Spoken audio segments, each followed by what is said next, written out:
सत्यदिक नाम का एक राजा सूर्य नारायण भगवान की पूजा करता था। रोज सूर्य नारायण भगवान को जल देता था। कहते हैं कि जो नित्य प्रति जल्दी जगता है, जल्दी स्नान करता है और सूर्य नारायण भगवान की पूजा करता है तो उस पर उसके शरीर को कोई भी कष्ट नहीं सता सकता, कोई भी बीमारी नहीं लग सकती उसको। सूर्य नारायण भगवान उसकी हर कामना पूर्ण करते हैं।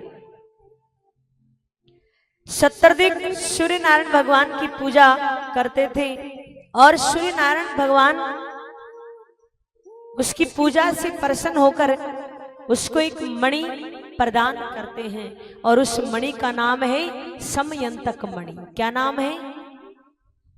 समयंतक मणि।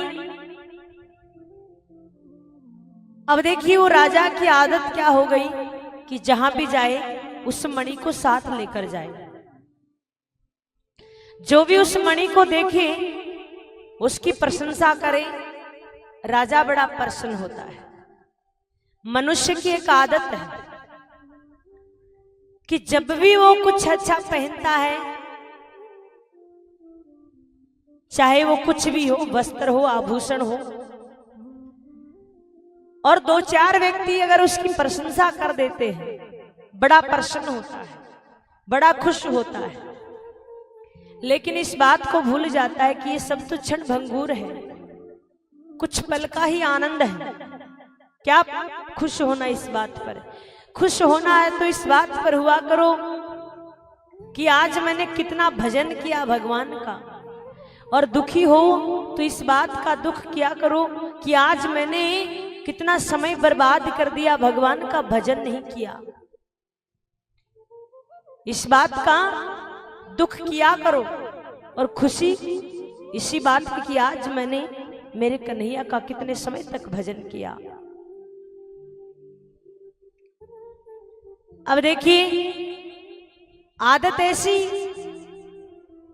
जहां भी जाए मणि को देखे लोग प्रशंसा करे और सुनकर बड़ा खुश हो जाए। एक बार एक सभा का आयोजन हुआ और सभा में सब राजा महाराजा गए हुए, कन्हैया भी वहीं गए हुए, सत्यदिक भी वहीं पहुंचा। जो भी आए सत्यदिक की मणि को देखे और प्रशंसा करे, सत्यदिक बड़ा खुश हो जाए। अब ये दृश्य कन्हैया बैठे बैठे देख रहे कि देखो मानव की कैसी वर्ती है। कन्हैया को हंसी आ जाती। राजा सत्यदिक को बात अच्छी नहीं लगती, वहां से चला जाता है। सभी अपने अपने स्थान चले जाते हैं, कन्हैया भी अपने स्थान आ जाते हैं।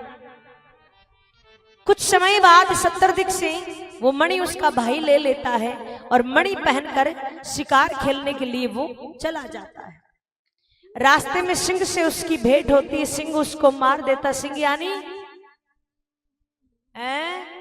शेर उसको मार देता है और वो मणि छीन लेता है। सिंह की भेंट होती है रीछ से, वो सिंह को मार देता है, मणि छीन लेता है और ले जाकर गुफा में अपने बच्चों को दे देता है। सत्यदिक को सब पूछने लगे भैया जो मणि थी वो कहां गई? बोले क्या बताऊं, बहुत खोजी मिली नहीं, पता नहीं कहां गई। अब देखिए कुछ लोग होते ना जलते हुए में घी डालने का काम करते हैं। कहा किसी पर आपको शक है क्या, किसी पे शंका है क्या? बोला नहीं, शंका तो किसी पर नहीं है, लेकिन एक बार कन्हैया हंस दिए थे उस मणि को देखकर। बोले हाँ फिर तो पक्का ही उसने चुराई है, वो तो बहुत बड़ा चोर है, उसका नाम चारों ओर फैला हुआ है। बोला अच्छा। बोला हाँ। अब तो सब जगह जाए एक ही बात कहे, कन्हैया ने चुरा ली, कन्हैया ने चुरा ली। धीरे धीरे बात कन्हैया तक जाती। कन्हैया विचार करते हैं कि चोरी मैंने कब की छोड़ दी, अब तो चोरी करना बंद है, लेकिन अभी भी लोगों ने इल्जाम लगाना छोड़ा नहीं है, कलंक लगाना छोड़ा नहीं है, पर इसको दूर करना चाहिए। भगवान चल पड़ते हैं, ढूंढते ढूंढते वहीं पहुंच जाते हैं जहां सिंह ने वो मणि छीनी थी, उसके निशान से आगे बढ़ते हैं, आगे निशान चलते हैं रीछ के पांवों के और पहुंच जाते हैं उनकी गुफा में। गुफा में वो मणि दूर से चमक रही थी, उनके बच्चे उस मणि से खेल रहे थे। भगवान जाते हैं और पूछते हैं कि ये जो मणि है ये आप हमें दे दे, आपके कोई काम की नहीं है। वो रीछ कहता है नहीं, ऐसे नहीं दे सकता, ये मेरे बच्चों को बड़ी प्रिय है, अगर आपको चाहिए तो मेरे से युद्ध करना पड़ेगा। अब भगवान क्या करते हैं, युद्ध करते हैं। अब उससे युद्ध करते हैं, काफी समय हो गया युद्ध करते करते, लेकिन एक ही बात दिमाग में आ रही कि कितना बलशाली है, मुझे मार देगा, ये कोई साधारण नहीं है, मुझे मार देगा। बार बार मन में यही बात आती है। अच्छा एक बात बताइए, वो जो रीछ था वो कौन था? कौन था? जामवंत जी।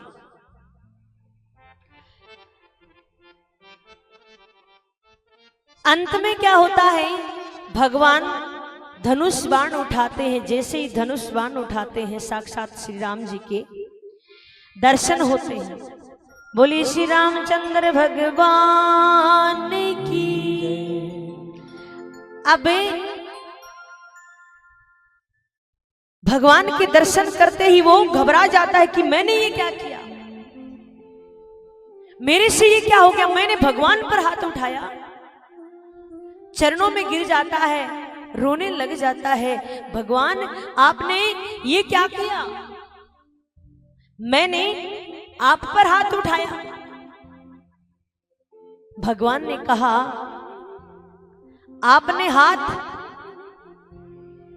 उठाया नहीं, मैंने उठवाया है। क्यों? कि जिस समय सीता जी को लेकर आ रहे थे सब बड़े प्रसन्न थे, आप प्रसन्न नहीं थे। आपसे पूछा कि क्या बात है, तो कहा उस रावण से मैं युद्ध करता, मैं युद्ध करता। तो कहा कि आप घबराइए मत, आने वाले समय में उससे भी बलशाली से आपका युद्ध हो जाएगा। तो आपने हाथ उठाया नहीं, उठवाया गया है। वो रीछ चरणों में गिर जाता है, सुनिए मुझे क्षमा कर दीजिए, मुझे माफ कर दीजिए।